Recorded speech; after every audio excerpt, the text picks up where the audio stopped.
Yo guys, welcome to another game analysis video. I haven't done one of these for a while, so this should be a little bit exciting. Got some good stuff to talk about here. This game is from the newest patch, with unique components, and also with alternative component names. So we are not the Celts today, but we are the Iceni instead. Yeah, but it's all the same stuff as, it's not like balance changes, it's just Vox Populi with unique components. We did play as Celts a couple of series ago. I don't think anything's been changed since then. So it's all the same as that, but we'll go for it anyway just to make sure we all know. So unique set of Pantheon beliefs that you have to choose from.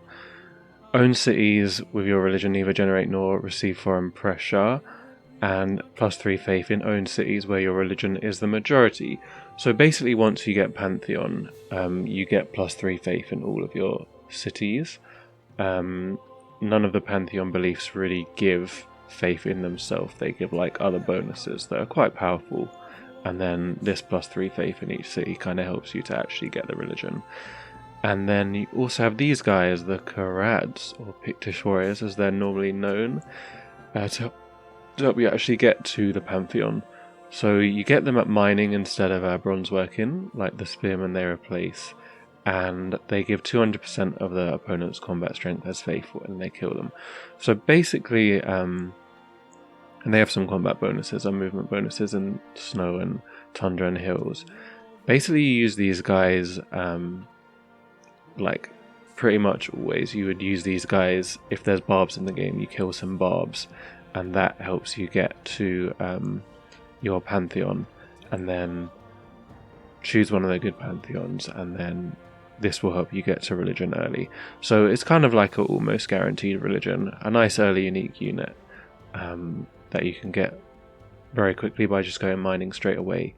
And then you get the Celts. These are unique circuses. You get a musician slot and some bonus yields, and they synergize with the Pantheons as well. Like every Pantheon belief gives some bonus to these. Do have to wait until physics for them. And then unique component stuff.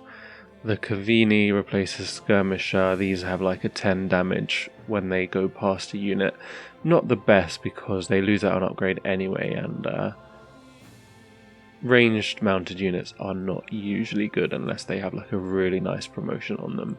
And the fact that you can't upgrade these and they keep that means I don't think they're particularly good, but they are there. And then the Dunons is a lovely little unique great person improvement that can be built by scientists, engineers or merchants, and they kind of do half the boost to like the production yields from an engineer or the science yields from a great scientist.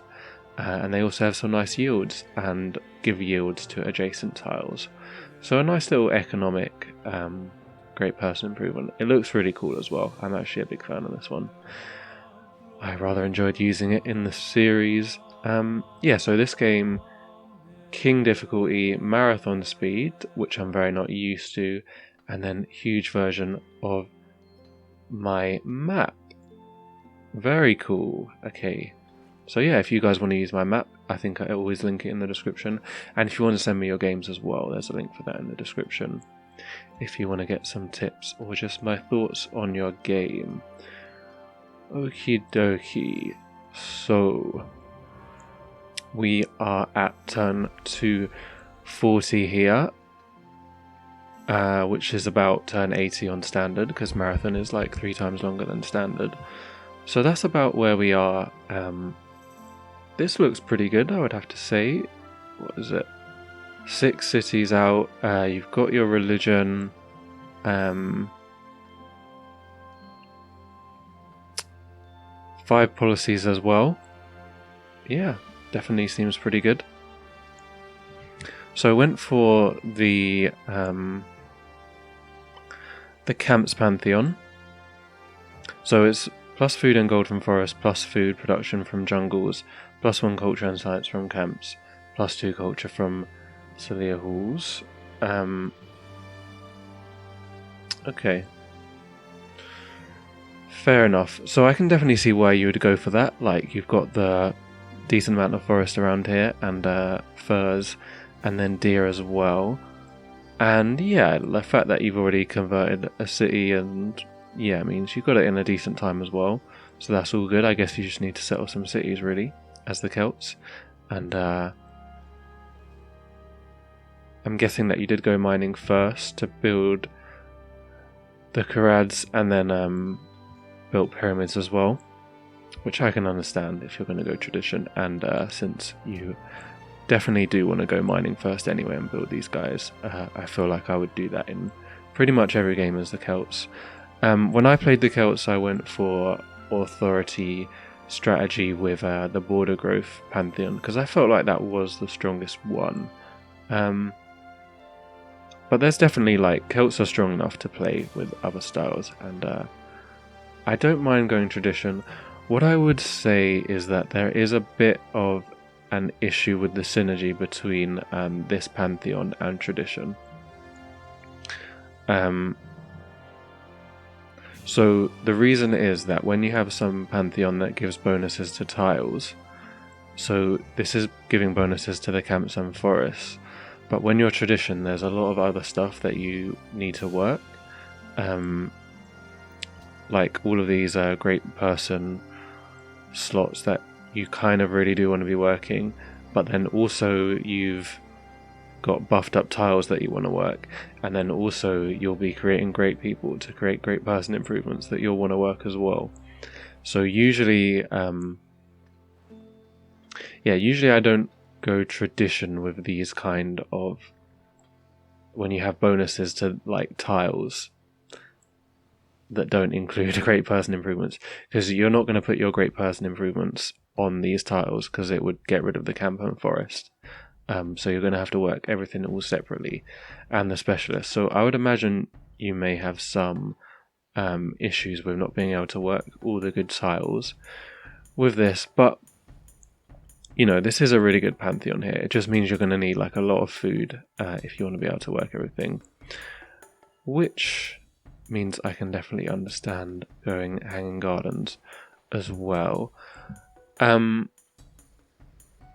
So I do like building hanging gardens here. Okay, but so and going metal casting as well. I'm guessing you want to get lumber mills to start making these forests better. Again, it's going to be difficult to work everything, and what I would say is that even though hanging gardens is really good,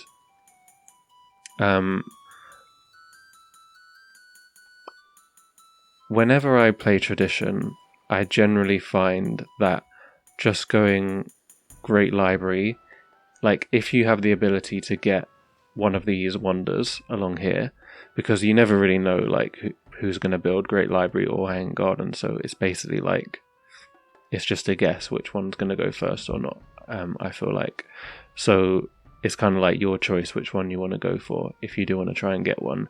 And I think great library is generally better because you can use the great library to help you get the free tech for drama and poetry, build Parthenon.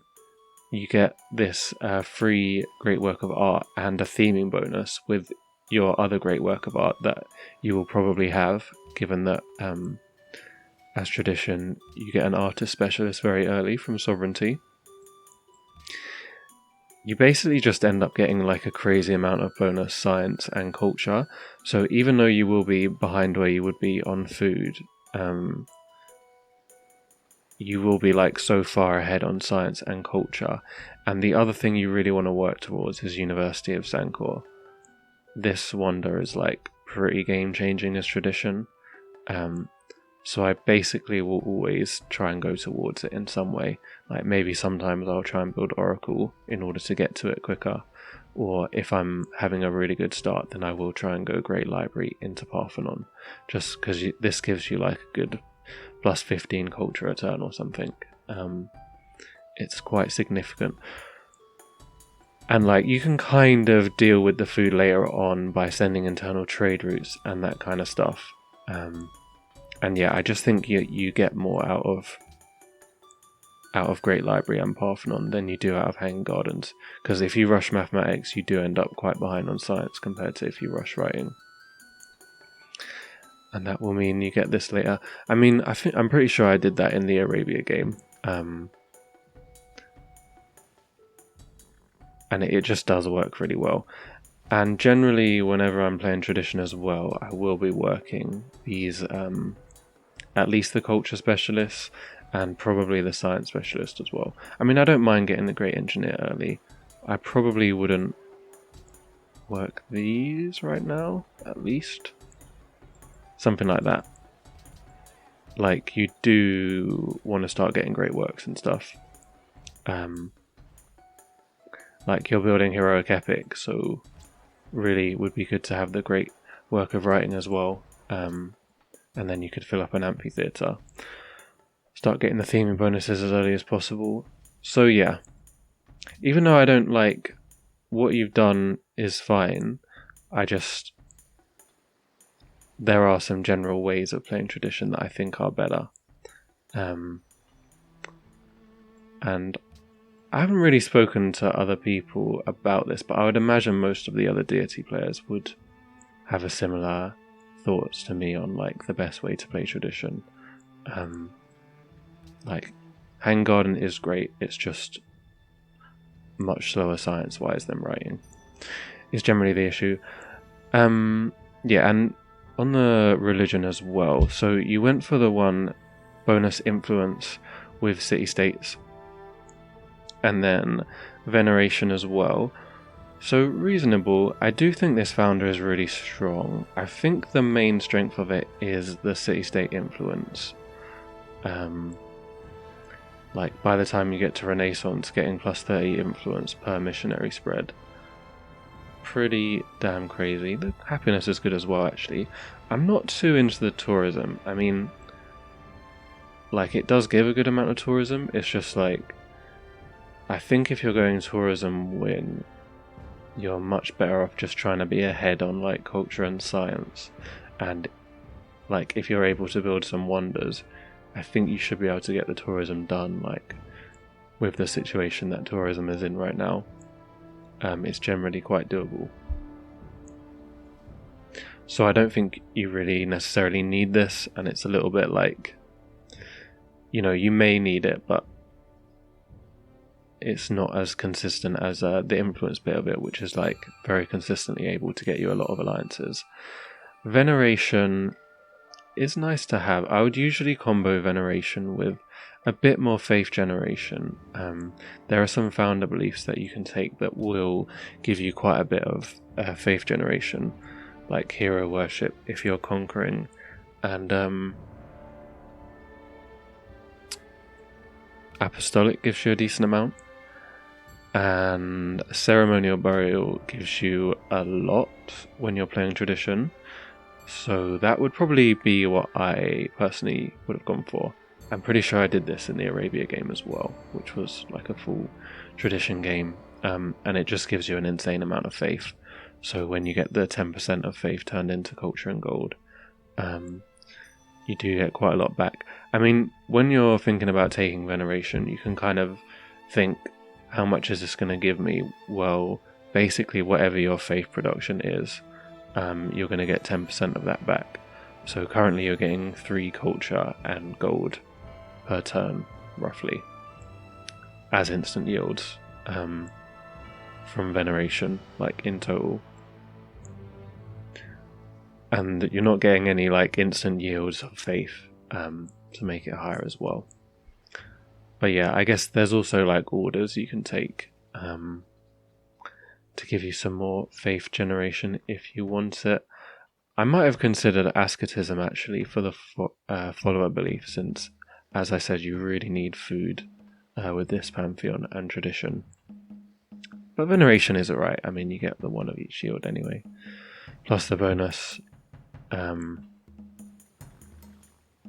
Yeah, I guess mainly I probably wouldn't have chosen this founder. Even though it is good, I just don't think it's the best one. Yeah, so some other stuff. On the wonders, pyramids, like I said, makes sense. I think I would have liked to see Temple of Artemis, actually.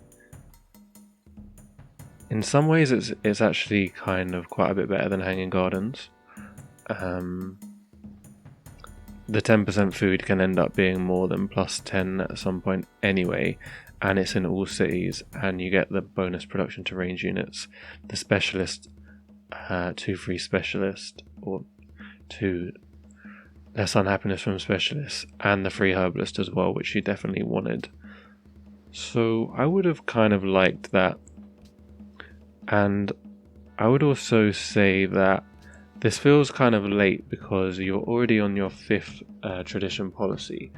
So you can start building these wonders once you get to 4 policies.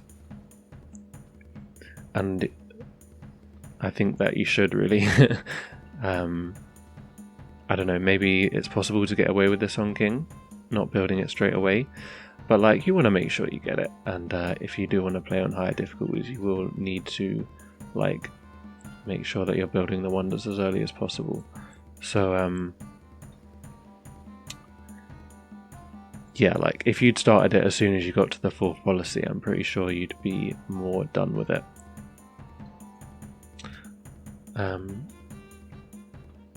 Yeah, it doesn't seem like you're planning to go like military here, otherwise you probably would have been building terracotta army or more units, which is fair enough. Like, I think authority and military Celts is good, but you don't have to.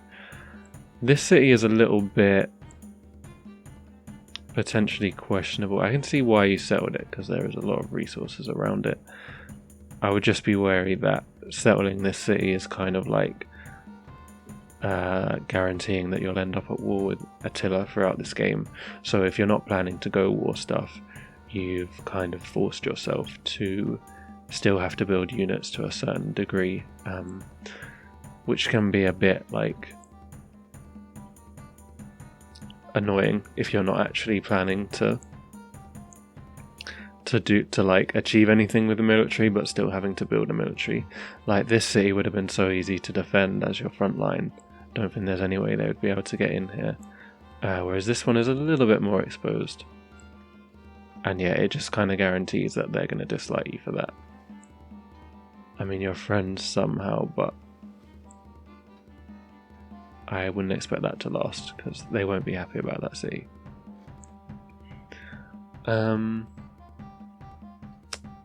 Yes. And also, probably it's a little bit early to build the road. It's going to cost you a lot more in tile maintenance than it's going to give you. I mean, I guess you could say that you need it to make sure you can get troops here if you get attacked. But all of your troops are here anyway. And there's still like some resources down there that haven't been connected. So I think it's better to do all those resources first.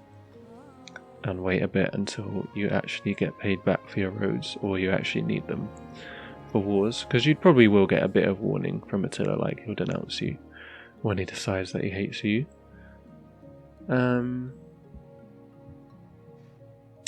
Yeah, that's pretty much it, I believe.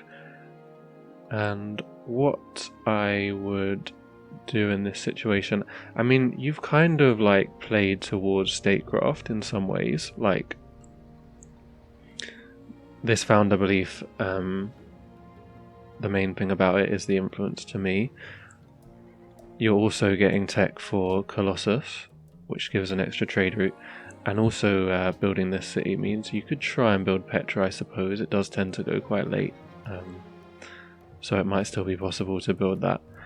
So with the bonus trade routes and the bonus influence, they synergize very well with statecraft.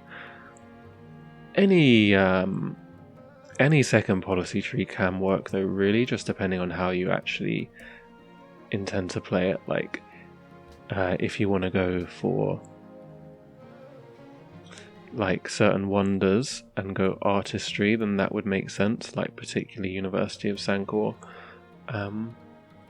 And yeah, I guess it's a little bit late for like Parthenon now, but Parthenon, University of Sancor, and then quite a few of the Renaissance wonders synergize very well with artistry, Globe Theatre, Uffizi, Leaning Tower, etc. Fealty can work, to be honest. You're always going to have majority, your religion as your majority in your city, so you can get the bonus science, faith, production and culture from that. And then just general like economic stuff. Statecraft, like I said, works with your founder belief, and if you built Colossus. Authority, I mean, if you want to go military stuff, but probably should have built Terracotta if you were going to do that. And then even progress, like 6 cities is a decent amount, and there's still space to settle more if you want, so you could have a good progress game here as well, I think. Just really depends like how you want to play. I guess final thing, Holy City, you really should try and make that your capital when you are tradition. It probably would have taken, I don't know if you had this road when you founded, but a couple of turns. I mean, you're on marathon, so a couple of turns is not such a big deal, and I don't think anybody else has founded yet still, so definitely would have been worth moving your profit over to here so that your Holy City is in your capital. Yeah, unfortunately there's not much you can do about where it spawns. Although that's quite weird that it spawned there. Like, you have higher faith by quite a bit in the capital, surely, unless you didn't have the shrine built here yet.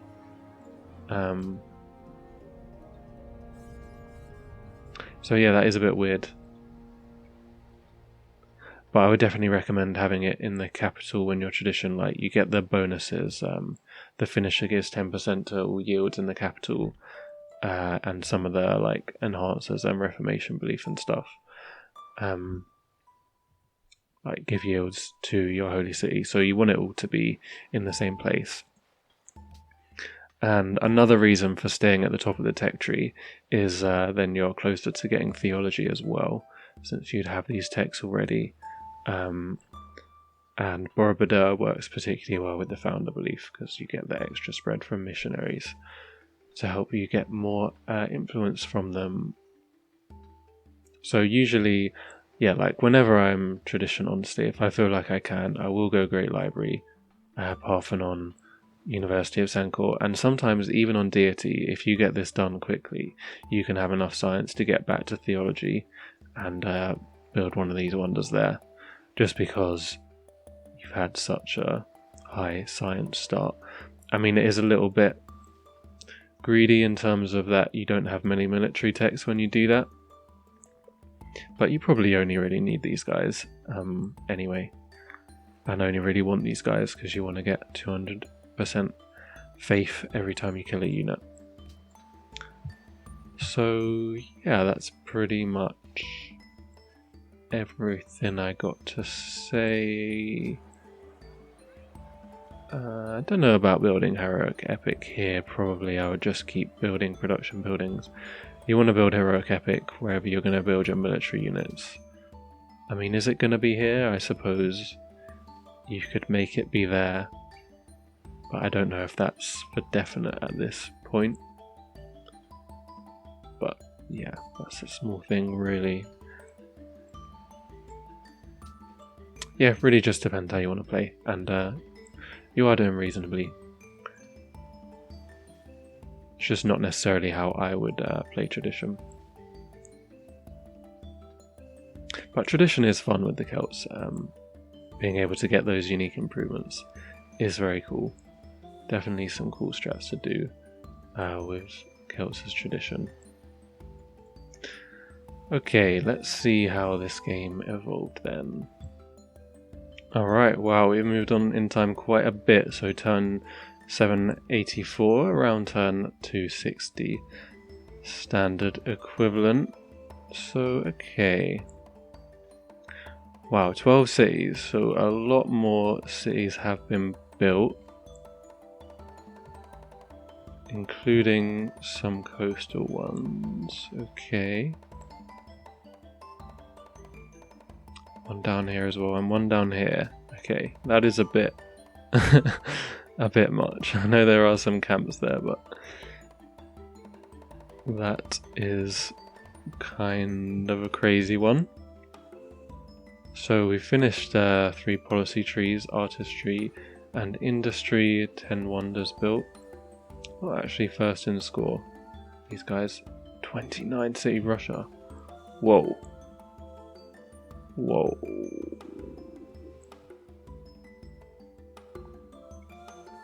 So she's like killed Askia and Sweden. Wow. That is quite something. Okay, Attila not looking too great either. Tourism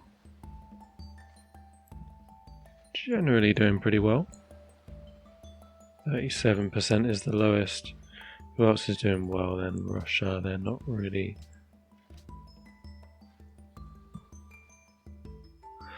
And Netherlands. Okay. So, yeah, and what did you go for as religion as well? Mastery as second. Okay. I mean, it's alright, yeah. Enhancer symbolism. See, this is why you wanted your holy city to be your capital.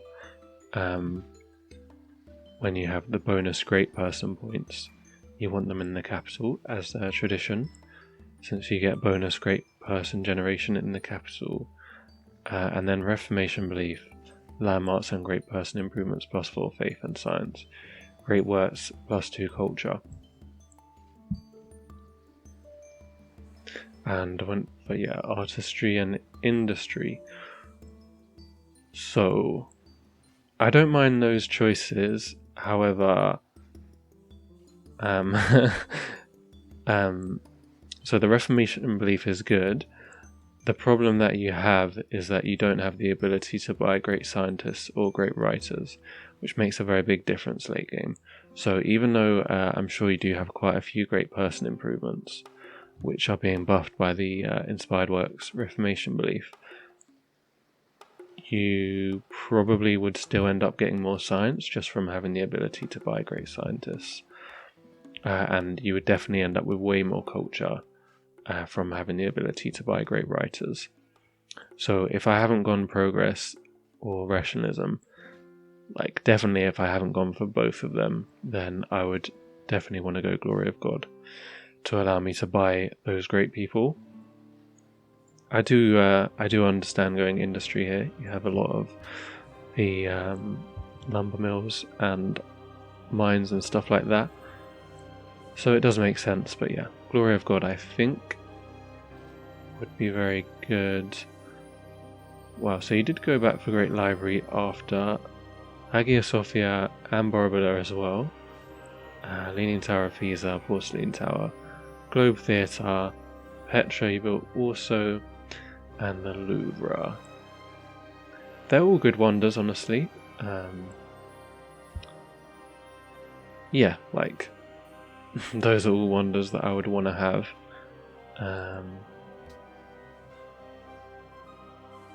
I am a big fan of Eiffel Tower as well.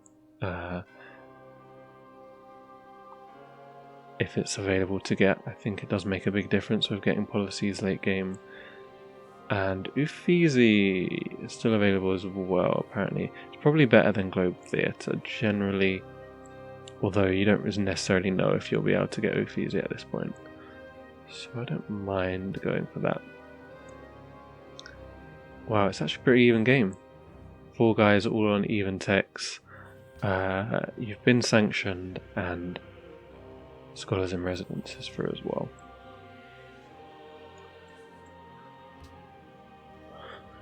Okay,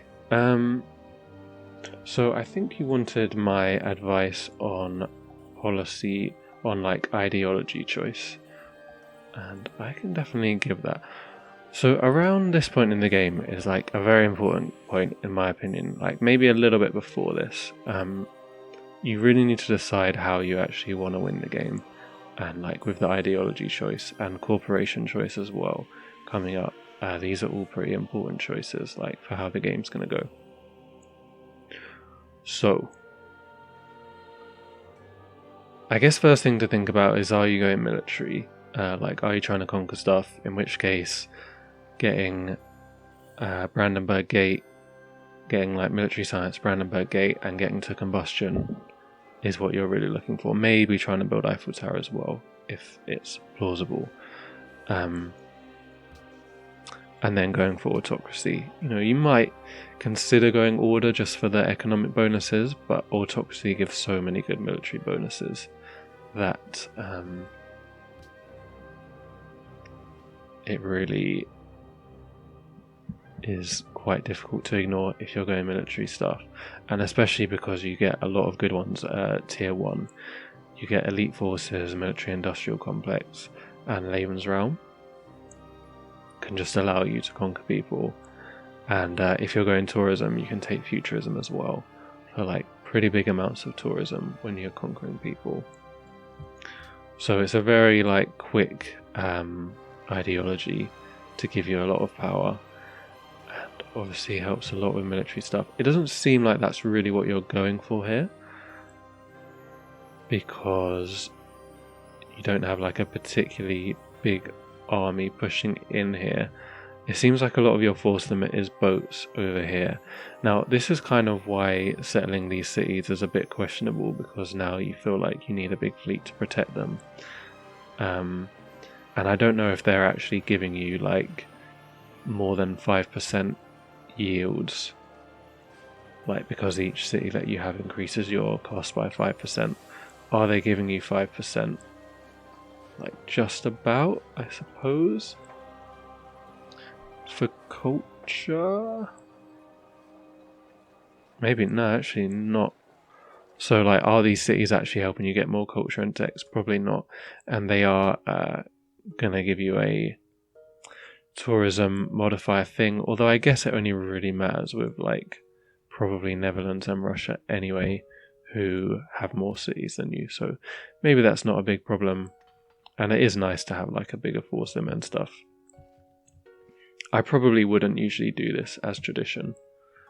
Personally, I would just try and keep it solid in one place.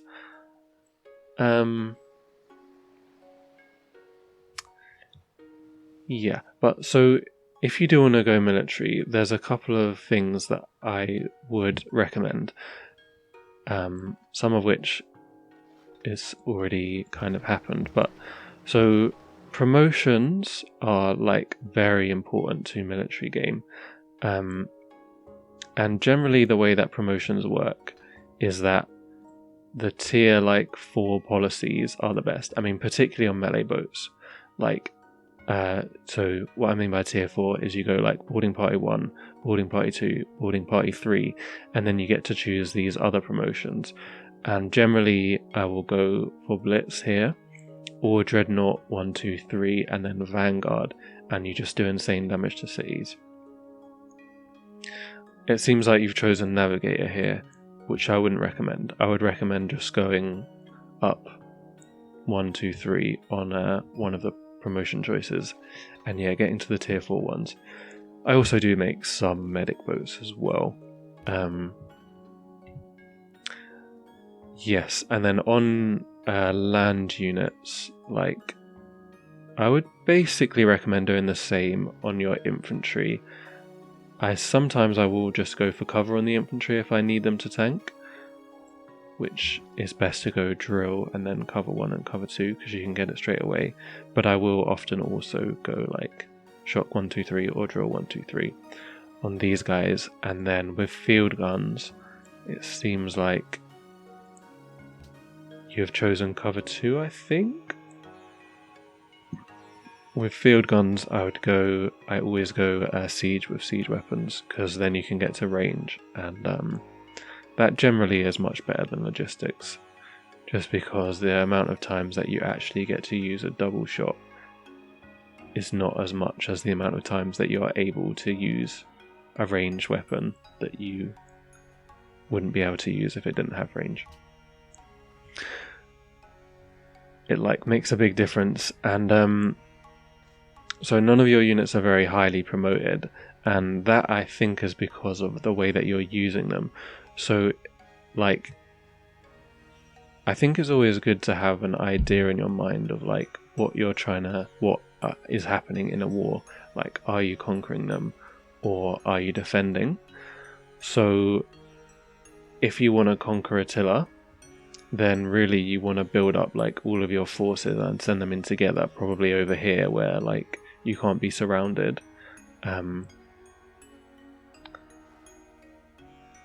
Rather than like sending individual units in here, especially when they're going to be in range of a city with their like city attack, because they're almost bound to get like picked off, and then you lose your units, and then you lose any promotions and stuff that you had as well. So generally, like whenever I'm doing early wars, the idea is to try and keep my units alive and leveling them up so that they'll be powerful late game. Is generally the best way to do like war stuff, and like you don't need to have units in their territory right now is basically what I mean. Like you can wait for them to come to you, you can pick off their units, and then you'll be able to heal your guys easier as well so that they can level up. Also, you are building some units in cities which don't have like military academies. That's plus 25 XP, so that's kind of a big difference. So like you should probably try and build like military academies here, and build units here rather than building units here in places that don't have military academies. Honestly, having good promotions on your units is a massive difference. Also, these boats aren't really doing anything, so you could bring half or most of them around here, and they could help you. Like when you're attacking someone from on land and at the sea, causes them a lot of problems. I'm sure you would be able to actually conquer Attila quite easily if you brought your boats over, because you're like 8 techs ahead. Yeah. But generally I wouldn't have so many units. I would have like some like highly upgraded units, which I would make sure that I had like maximum tech, and I was able to upgrade them to the next like tech when we got to it.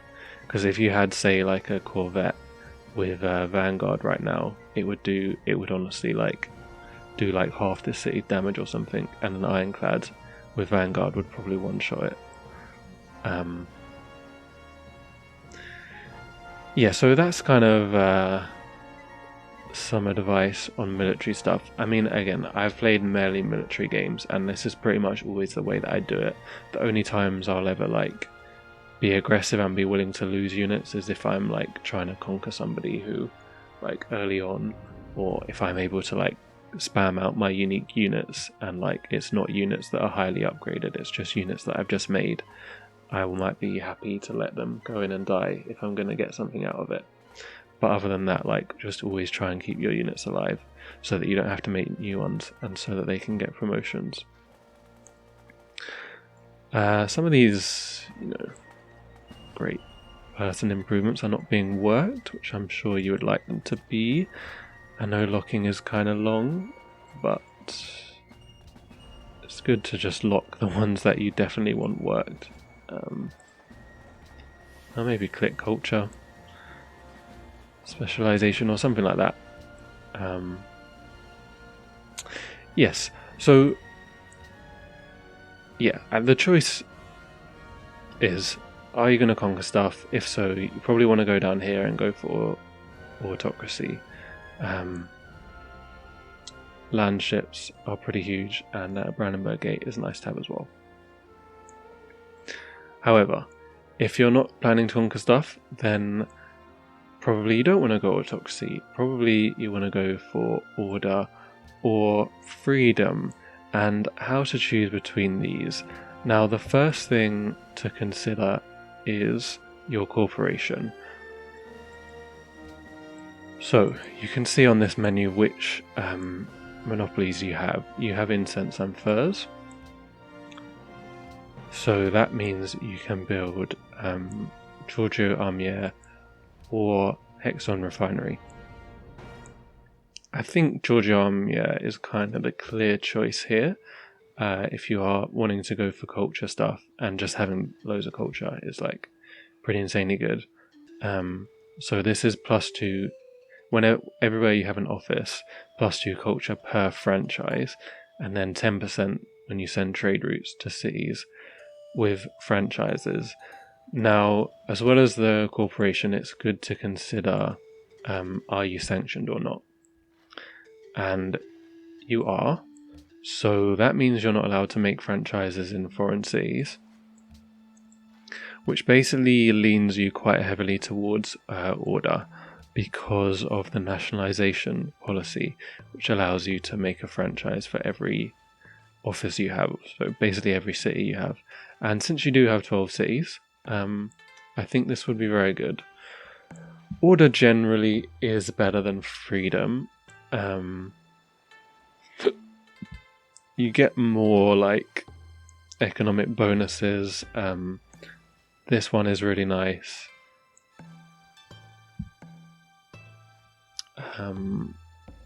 Yeah, like I said, works really well with being sanctioned because you don't need to get franchises in other cities.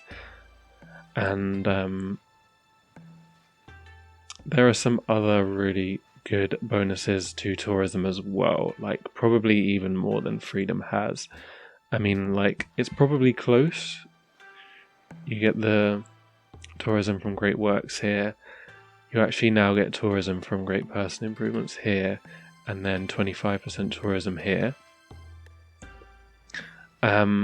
Unfortunately for New Deal, the great person improvements +6 of the appropriate yield, it counts as faith for the unique improvement.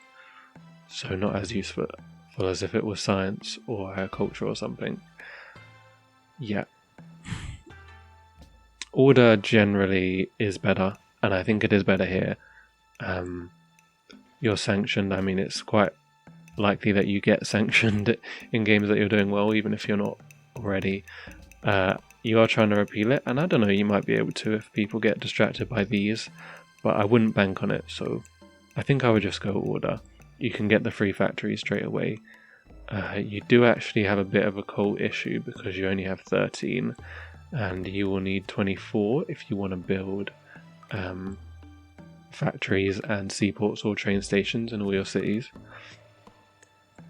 So the 5 free factories would help you to do that, because I think they don't need coal. You could also build Slater Mill.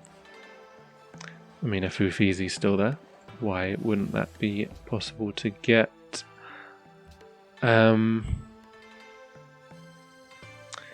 Yeah, and there's a couple of other good things as well. Peaceland Bread is surprisingly good. Your cities have grown very well, but you could still do with more population. I mean, you've got a massive amount of happiness, like crazy amount actually. It's pretty impressive. So you could definitely have more population, and your building maintenance right now is 716. Probably will go up to like 1,000, so minus 20% on that is 200 gold every turn. And yeah, you did say what to do about diplomatic situation and salvaging economy while sanctioned. So yeah, I mean, there is nothing you can do other than what you're doing, which is trying to repeal it. You can't make deals, you can't really make friendships. I don't know if everyone already hated you before you were sanctioned. They probably did, I guess. That's how it got through. I mean, I have spoken to Recursive about this and said that I always feel like when I'm doing well, everybody hates me, like more so than they do, for example, Netherlands here, who actually has like quite a few friends. He says that it shouldn't be like that, and that they treat everyone the same, humans or AIs, but I do find that hard to believe from what I've seen. But yeah, I don't know. I mean, obviously you just try and make deals with everyone you can, and then just try and make like certain friends. Like, you're never going to be friends with everyone, so just try and make like some actual good friends by like joining in their co-op wars, denouncing the people they dislike, that kind of stuff. Because when you're doing well, a lot of people will decide they hate you, so it's kind of better to just try and have a couple of friends rather than try and be friends with everyone, because you'll find that everyone just ends up turning on you if you're not like really close with them. Yeah, and since you have a good corporation, I definitely would like to see you go towards it. So personally, I would pick order. I mean, yeah, you still could go autocracy, but it's just not set up for that really. But I would pick order, try and get to corporation straight away.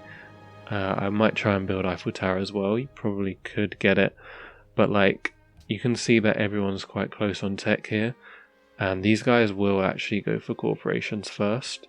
So you don't want to get someone beating you to your corporation. So I always try and rush to corporations, and the earlier you get it out, the earlier it will become powerful as well. There's also the wonders which give you the free policy, so if I was freedom I might consider coming up to biology first, or if I was going order, going motherland calls, if I thought somebody else was going to take those, because they do make a big difference. Now, winning the culture victory, how to win the culture victory is another thing you asked, so I feel like you're in a reasonable spot. Great artist, another one coming next turn. You could start using great musicians soon, or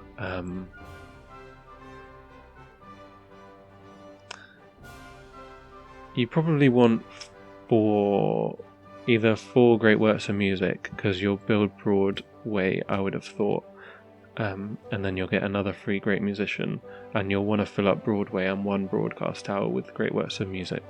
So you'll want in total 5 great works of music, and then I would start using the musicians for concert tours. Send them over to Netherlands. You can also send, so they will give plus 100%, and you can send missionaries over and they will also count for the plus.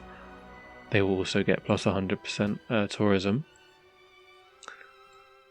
Radio itself is just a very big amount of increase of tourism, which is another reason I would want to go for corporations ASAP, because it is on the way. Yeah,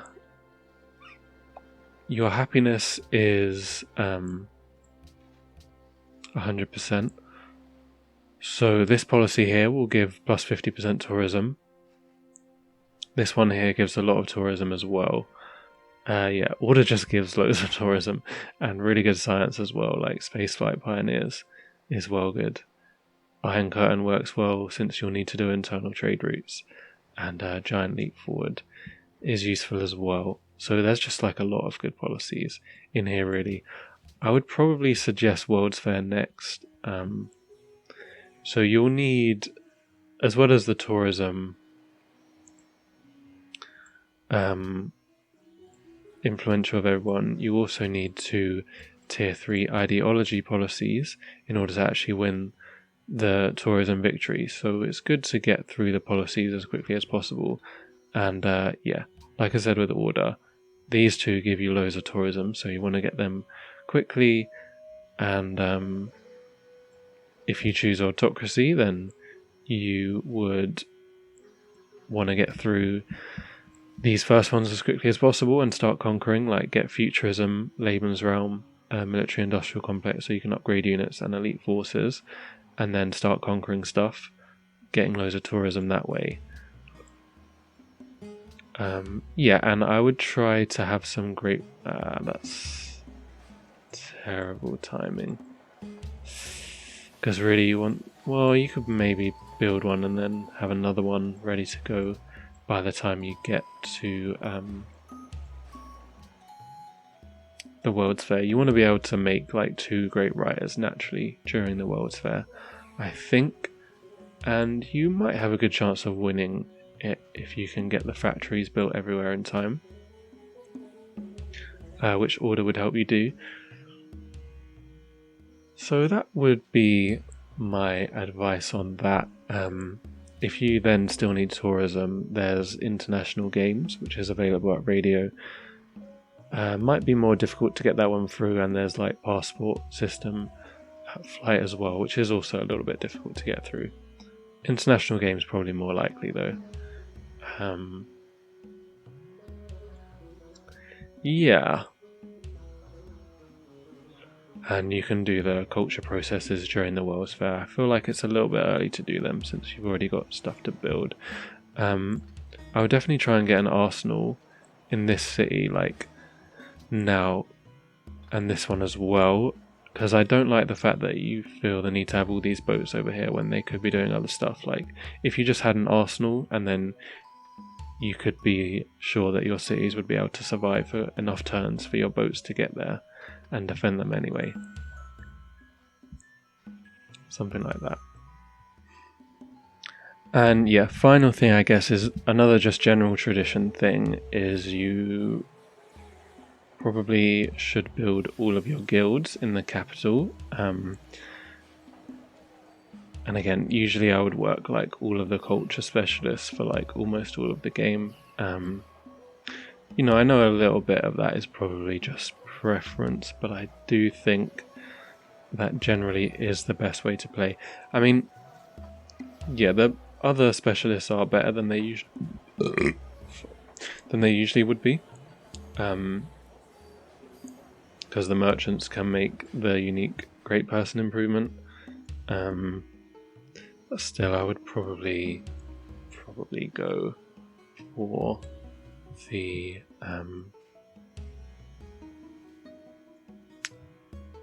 culture specialist generally, and yeah, just have everything in the capital.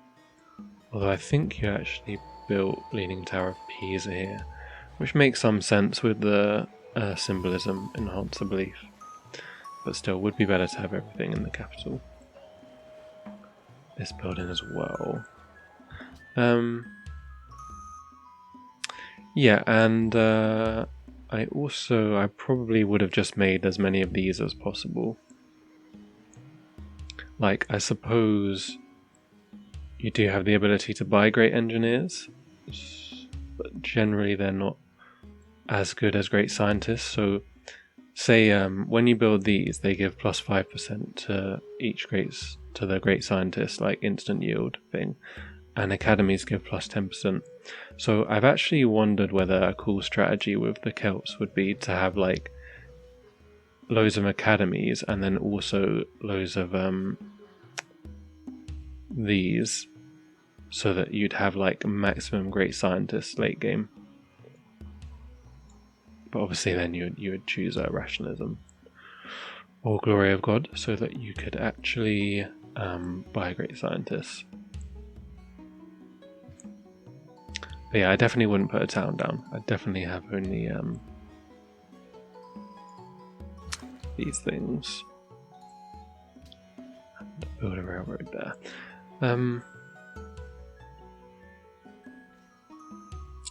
Yeah, cool. I mean, you are still doing quite well here, so probably seems winnable without any of my advice, but that is what I would have done and what I would do. There is one final save, so I think we can see what you did choose to do. Yeah, we'll just look at that.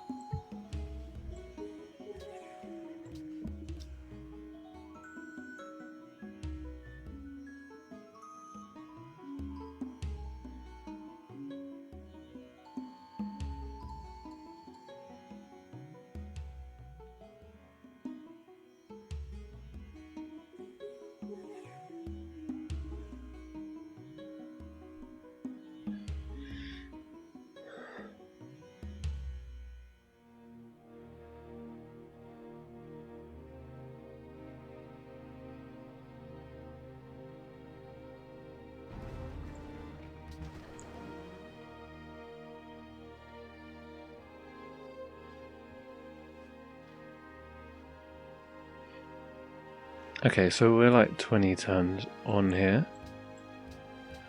Research industrialization. Oh, you actually did conquer a city here, and wow, you pillaged like their entire land. I mean, Attila is looking very, very weak. But wow, ended up at war like everybody else. That is kind of a shame. And chose autocracy and United Front. Interesting. So wanted the unit supply. Okay.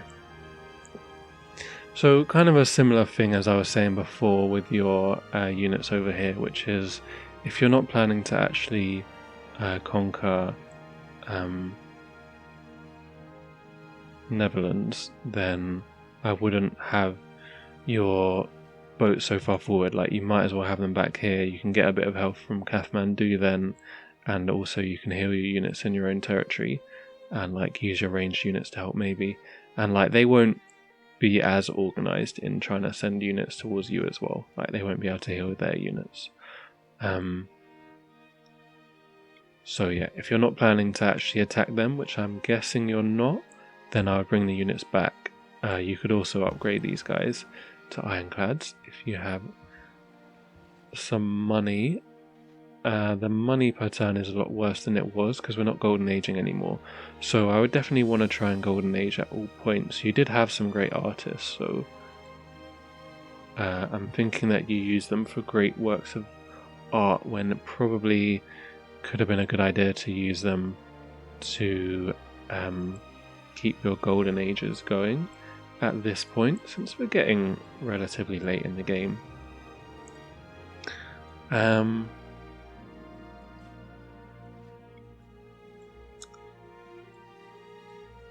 Yeah, I mean, these guys, you could also join them up over here. Well, I guess you do need this arsenal kind of, but if you just had like a couple around here, like, I don't think somebody's going to come and conquer you that quickly that you need all these units. It's only going to take 2 turns to get back from here to here. But again, you could just have your units around here rather than up here and still defend well. Yeah, again, similar thing with the units. Production, still no military academies, so it does make a pretty big difference to have 25 bonus experience on the units. And also, I would want to build factories as soon as possible, since so every factory you have then increases the production of other factories by +2. So I'd prioritize when you have like a reasonably wide empire. You should prioritize factories over seaports or train stations, and make sure you get these in like all of your cities, because if you have one of these in each of your cities, you're looking at +24 production, and then plus the extra 3% plus 25% of your population, and that's base, so then it gets modified by the extra things. Pretty sure it would be more than the seaport. Well, I actually could be wrong, because seaport's 25% of your base. Interesting. Normally I do tend to try and build the factories everywhere, but yeah, that could be wrong. But probably one or the other, like seaports and train stations everywhere, or factories everywhere, since you don't have enough coal to do both. Yeah, maybe factories everywhere and then seaports and train stations in like the best cities. Probably the way to go. So faith is a bit of an issue here. Your great people are costing quite a lot of faith. I feel like you shouldn't be buying missionaries anymore, and you probably shouldn't buy archaeologists either. Just build them. You have decent production in your cities. Yeah, better to save the faith up so that you can buy great musicians and stuff. But this is kind of another reason why Glory of God is good, because you can buy one of each great person, so you get to buy them at the cheap price. Whereas when you only have like a few to choose from, if you want to buy like 5 or 6 great people, they start costing loads. I don't think you need more boats.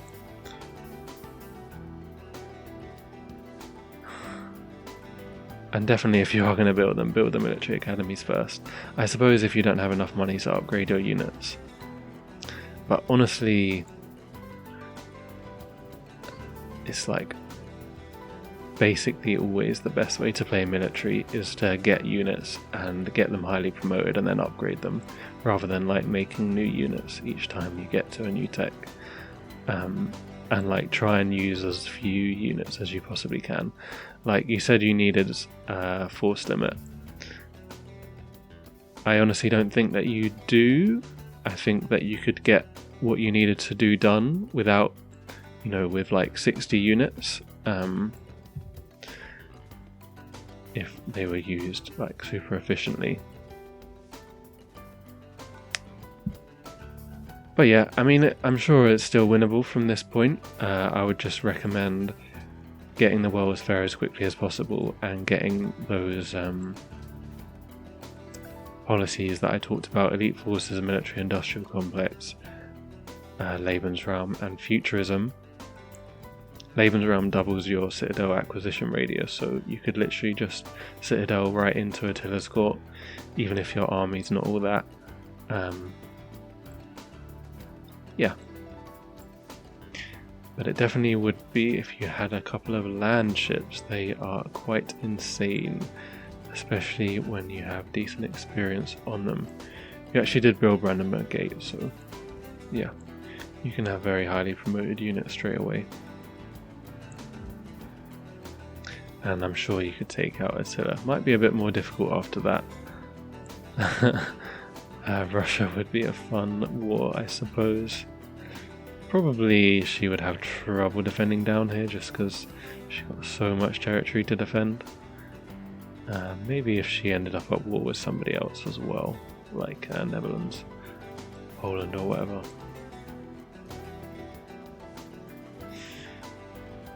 Alright, I'm pretty sure I have said almost everything. One other thing to say is that another reason for keeping your units alive is that really ideally you'd want all your infantry to be upgraded Pictish warriors, or whatever they're called, which I can't remember, Karats, so that you can keep getting the faith for every kill for the whole rest of the game, and the little combat bonuses as well. So yeah, that's pretty much always how I tend to use unique units. If I don't use them for a push in that time frame, then I will use them. Then if they have a decent promotion which stays on upgrade, then I'll build loads of them and then make sure I keep them alive for the rest of the game. And just upgrade them through. So yeah, I feel like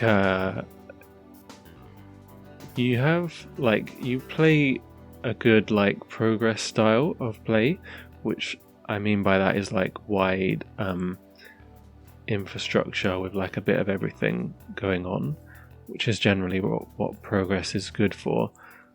I would recommend playing tradition a little bit differently. And yeah, if you check out the times that I've played tradition, or maybe there are some other people on the forum that have played some tradition games that they've documented, they would probably do a similar thing with like the way that you use your specialists and build up your capital, and just having more of a plan of what the absolute best things to do is. Like, you did a lot of good things. Yeah. And then the military stuff that I mentioned as well is a pretty big deal. Like, even if you're not trying to conquer things, there's still a certain way to do military. Or like, even if conquering is not your main thing, it's still nice to be able to like conquer some stuff later on. Like, even if you weren't planning to like go autocracy and win domination or something, being able to take out Attila if he was there to be taken is a good thing to be able to do. And it's pretty much, once you kind of get used to the way to do military stuff, it's usually quite similar. And again, I've done it many times, so there's a lot of examples there if you want to check them out. I appreciate you sending this one in though, man. Good luck with it. Let me know how it all goes. I think, as I said before, you probably would win this game without my help anyway. But I hope I could have been of some help. And as I said, guys, if you want me to analyse your games, make sure you send them in using link in the description. I hope you guys maybe learnt something from this as well. And yeah, make sure you subscribe also if you're enjoying the videos. I've got quite a few cool things coming up and should be doing some streams as well, so make sure you follow me over there. We will be starting a new series within the next week, I would say. I don't know exactly when, because I've got quite a few other videos I want to make first. Yeah, cool though. I hope everyone enjoyed. Hope everyone's all good, and I will see you soon.